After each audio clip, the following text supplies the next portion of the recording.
Hi everyone, Janie here with my good friend Michael Glassman from Greetings. Michael Glassman and Associates. Hi. Hi, pleasure to be here as always. Yes, whenever Michael calls me and says, Janie, I have a garden that I want to show you that I think your viewers will like. I say, what do I say? Yes. Tell me when and where, Yeah. right? Tell me where to show up and I'll be there. So you let me know about this gorgeous Victorian property that you've been working on. We're actually is this downtown Sacramento? This is downtown Sacramento. So we're in the city. So there's a lot of other sounds going on. So if you guys hear that, I apologize, but we're downtown where a lot of Victorian homes were built in the 1800s. Yeah. I think this was 1827 or 1845.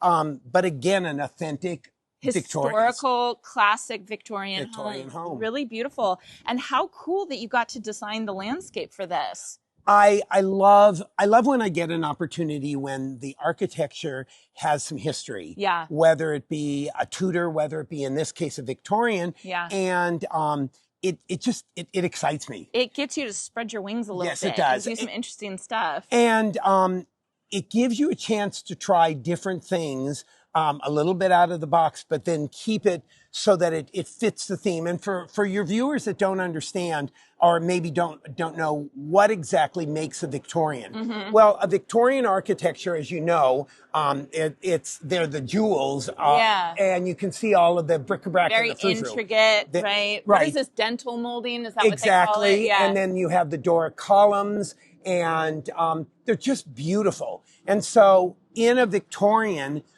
you don't just throw in landscaping. Yeah. If you want to keep a true Victorian. It's a very geometric form. It's a very formal design. In fact, in Victorian design, you want to keep a lot of geometric shapes. You want to keep it very, very symmetrical. Okay. So it's balanced on either side. Yeah. They use a lot of brick, which you'll notice here. Yes. They also use a lot of iron. They use a lot of symmetry. Everything is balanced. Focal point. That's why we have a fountain in the center. Beautiful focal point. Yeah. They also use a lot of topiaries. So you'll notice the two-tiered privets. Mm-hmm. And then you'll also notice over here, those are the pyramid boxwoods. And then we did the parterre, the boxwood.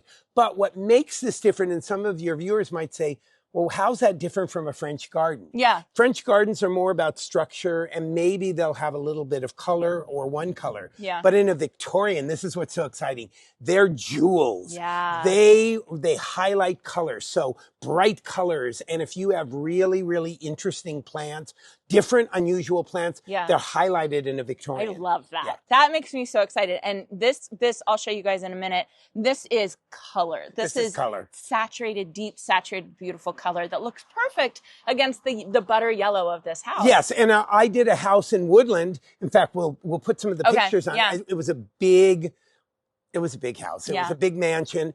And before it just had lawn and it really needed to be special. In fact, they even have once a year tours. Yes. And we put in the wrought iron fence with the most gorgeous rose garden and the topiaries with the big urns. Yeah. And you'll see, again, it's a jewel. The house is a jewel. In San Francisco, the Victorians, they paint different colors. Because they're jewels. Because they're jewels. Yeah, this must have been such a fun job. It was. To do. It was. And the people were wonderful. And I have to tell you, when we finished, they basically told me, because you'll see the before. We'll put the before shots on. Yep. This was just lawn, and it had a straight walkway up the front. Yeah. They basically said, we never came out in the front.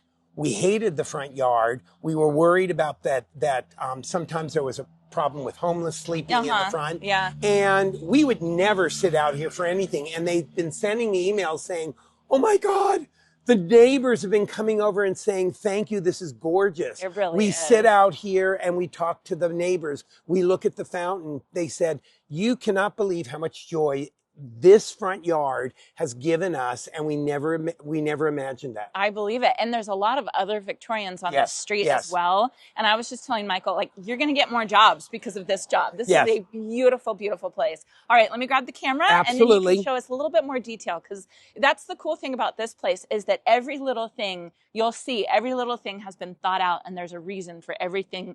Attention to detail. Attention to detail. Yes. Very, very exciting. Yes. Okay, Michael. So let me give a big big backup shot of this gorgeous, gorgeous Victorian home. And let me put again the before shots of what it looked like. Absolutely. Oh my goodness. Like night and day. The before shots, you couldn't even see the beauty of the home because it just kind of looked run down. It did. Right? It looked like it. Yes, it did. It did. And so one of the first things that we decided to do was we decided to do the wrought iron fence. And you'll notice that there's something growing on it. We actually did a white iceberg rose. We used a lot of white, and the reason for the white, you'll notice the accents on the house is white. Yeah. So we used the white iceberg rose to grow on the fence. And you were saying wrought iron is pretty common. Wrought iron is one of the tenets of using Victorians. A lot of right in the house that we did in Woodland, we used a wrought iron fence. We kept this a little bit simpler. We didn't want to go over the top, but then the jewel, which I love, is I designed this gate. I love it. And if people say, well, what was your inspiration? If you look at the architecture, you'll notice, look at the corbel on the top, the corbels and the dome on the top. Yep. See, it's arched with the way that the panes of glass go. I love it. And that's kind of what I did here. And then the idea of the lattice in here. So it's private, but at the same time, it reflects the architecture of the house. And it's just little things like that, little attention to detail that makes all the difference in the world. Exactly. Right? It's not something you would immediately look at and go, oh, they match that. But now I notice it. Exactly. It's so great. And you will notice that out here, we put a front walkway. Yes. Because people can park on the street, but then you'd walk over dirt, which is everyone else has. Right. Let me show you guys the street. It's really, really cool. Especially look at over there. Oh yeah. Look at the palm trees and everything. Isn't that neat? But yeah, lots of dirt, lots of just kind of. So what we did here was we did the boxwood hedge, the parterre, and these are white carpet roses that will fill in. That's going to be beautiful. Isn't that going to be beautiful? This is only about 6 months old. Yeah. So it's not, oh my God, why isn't everything grown in? Right. And then the new central walkway, of course, this is the sidewalk. We couldn't do anything touch with that. it. Yeah. Yep. And then they had one pillar. That's it. And so what I told them was, we need to, because we have the fence, we need to raise the pillars. We need to add 4 of them. And that way we have something to sandwich the wrought iron. And you can see the climbing roses are growing on that. I love it. There's lights actually underneath the cap of the pillar. Oh, really? Yeah. Take a look. These are lights. So they kind of, the lights kind of shine down. Shine down and then you open up the gate. I have to say, when I first saw this, I thought the brick was existing, which is a really good compliment. Exactly. Right? She said, well, was this already here? And I said, no. No. And when you see the before, and then what I did try to do, and I mean, these are little things people will laugh. I did not put the fence right at the sidewalk. Okay. And the reason for that is I pulled it away and I used the black rock. And the reason for that is, I'm going to be real honest, people walk their dogs. It gives a spot for a dog. It gives the dog to pee on it, and instead of peeing all over the plants, they can walk the dogs here. A designer's mind. Yeah, I mean, it's things you think about. I mean, I love it though. Right. I mean, I really love it. I really love it. Oh, I didn't show over this side yet. This side is great too. We put the rock around the tree. Gorgeous. Do you know what kind of tree this is? Yes, it's an elm. It's a Chinese elm. Gorgeous. I love these And then trees. you can see more of the boxwood and then the white carpet roses. Just beautiful. And as I gorgeous. said, so we tied the rock together around the tree and then along here. So again, we know that people are going to walk their dogs. Yeah. So then you come and the same thing on this side. And better that than the dogs going on the roses. Exactly. Right? Now Or you even come up the steps. Maybe rotting it, or I don't know what. Well, and they also poop, and so it's easier to pick it. I mean, This is quite a discussion for a garden. Oh yeah, TMI, but yeah. But you, I mean, you make a good point. This is a good point. It's the little things that you have to think of. It's a front yard, and we know that this is public space. Yeah. And you know what's going to happen. In fact, as we were just filming, a woman was washing her dog, and then she turned around. Yeah, don't go here. Yeah. We're filming. So then so you come up the gate. Up the gate. And then the first thing you see is this gorgeous fountain. Right. And the homeowners aren't home right now. That's why the fountain's not right. on. And so what we pretty. did was, it's your focal point. You can see the geometry of it. It's a circle. the circle around it, the circle here, the water cascades down. So then what we wanted was a little bit of color around it. These are Fairy Society garlic, Tulbagia. Okay. And the reason, look at how delicate they are. I know, they're so pretty. And they can take sun, they can take a lot of water, so any splash. And then you'll notice that there's light, so at night, this is all illuminated. It's gorgeous. And so when you open the front door, instead of looking right into a busy street, you get to see this. You focus on this. Right. You focus on this. And then what we did was, they never came out in the front yard, but I wanted an area, so I expanded the area around the fountain so that they could put 2 benches. And then again, for structure, we have the 2-tiered bald privet, ligustrum. So you have one over here, one over here, one over here, and one over here, which is cool because, again, there's your structure. It's so interesting how symmetrical Victorian design is. I didn't realize how symmetrical it was. Yes. But it makes sense because the houses are all symmetrical. If you cut the house in half, everything on one side is balanced with the other. Everything. I love it. This is so interesting to see a design like this. Yes, right? And then this is really fun because this is incredible. Where there used to be lawn, and again, one of the things that Victorians have is kind of rockeries. We added the big boulders. Oh, yeah. And that's something very reminiscent of a Victorian. And then the focal point here is the multi-stem red crepe myrtle. It's just gorgeous. It's a red rocket. It's just Isn't that beautiful? I love that. Red rocket crepe myrtle. Red rocket crepe myrtle. And this is a baby. This is going to be... Oh, yeah. This is going to be a tree. This will be a tree, and we mirror it on the other side, whatever we have on one side. And then what we wound up doing here was these, I love these. Storm Cloud Agapanthus. Aren't they gorgeous? I mean, look at the color. Talk about jewel tones. You don't often see this color in nature. And just to see this one, the Storm Cloud one, Agapanthus in particular, is so gorgeous. And I love that you combined it with the red. How fun. Yes. And again, this is in the Victorian era, in Victorian design, you have these jewels. They do the bright colors, these very unusual plants that kind of radiate the jewel tones. And then understory, what we did was some of these scarlet carpet roses.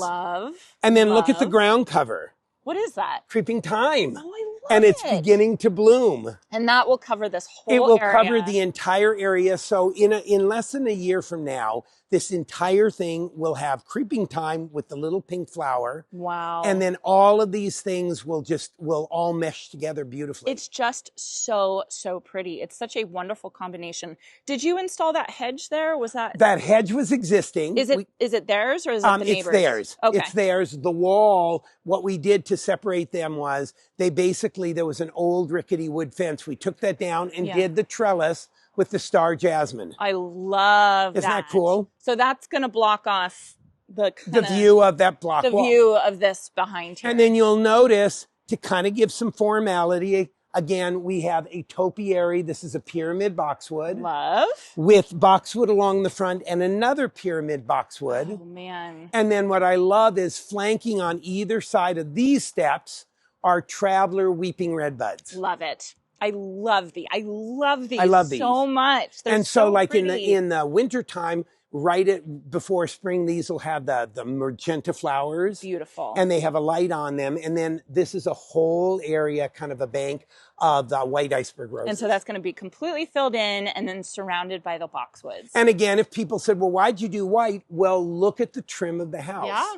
Yeah. So I wanted the white to kind of pull things together, but then we introduced, well, it's red, white, and blue. We introduced the red, the blue, and even some pink. And I asked Michael before we started filming if the red, white, and blue was on purpose. And he said, no, it's just the color. The color. There's so much color, and with the yellow of the house and the red door and the red brick, it's just color, which and I then up absolutely here, love. you'll see we had this brick, and then up on here, we switched and we did a terracotta tile. Ooh. Same color scheme as the brick. So that made this very special. I love this tile. I love this too. I love this tile. Oh, this is so gorgeous. Let me turn around so you can see this. And then you can see the other side is exactly symmetrical to this side. Yeah. We have the crepe myrtle, we have the agapanthus, we have the carpet roses. Here's another traveler redbud. Oh, I did the same thing over here with the topiary pyramid boxwood with the boxwoods going all around, the white carpet roses. And then you'll see that I framed all of this area with the boxwood. So as these grow up, you'll keep them at about 2 feet.